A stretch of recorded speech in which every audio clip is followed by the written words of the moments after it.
time to go out on a little adventure again para itry ang mga bagong Pandar in town. Eto ba, pwede ninyong punta ang lugar to add some fun sa inyong holiday season. Ito ang Try Mo Mars!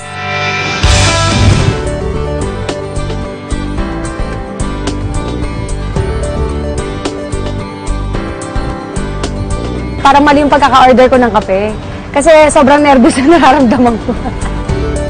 Actually, feeling ko makakatulong siya kasi I'm planning to learn silk, yung sumasayaw sa silk.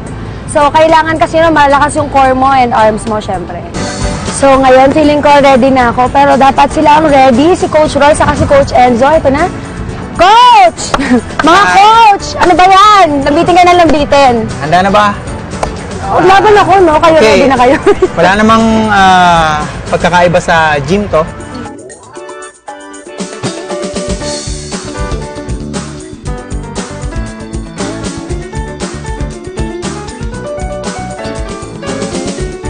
Yung calisthenics kasi, bali sports niya sa ibang bansa. Bali, meron na siyang competition. Kahit dito sa Pilipinas, may nagkukumpit na rin ng mga calisthenics. Kasi yung ano ng calisthenics sa ibang sports, talagang lakas, muscle, and then talagang yung mga muscle mo mag-improve siya. Mas tatalunin pa yung nag-gym kasi buong katawan mo talaga yung binubuhat mo. Tsaka papalakasin yung resistensya mo. Gumawa po kami ng trapeze dito sa Pilipinas para yung mga gusto mag-try, pwede po makapag-trapeze kung malaman po nila yung experience ng flying trapeze. Honestly, masakit siya sa kamay. Sobrang sakit siya sa kamay. And feeling ko, kung gagawin mo siyang everyday or magiging hobby mo siya, cardio espesyal. Ang tama. Kasi sakit talaga niya. Masarap. Masarap kasi bago experience siya. Ang mahirap lang kasi yung body weight. So, dapat siguro pag tinry mo siya, mas magpapayat ka muna. Kasi ang hirap yung sarili mo yung bubuhatin mo.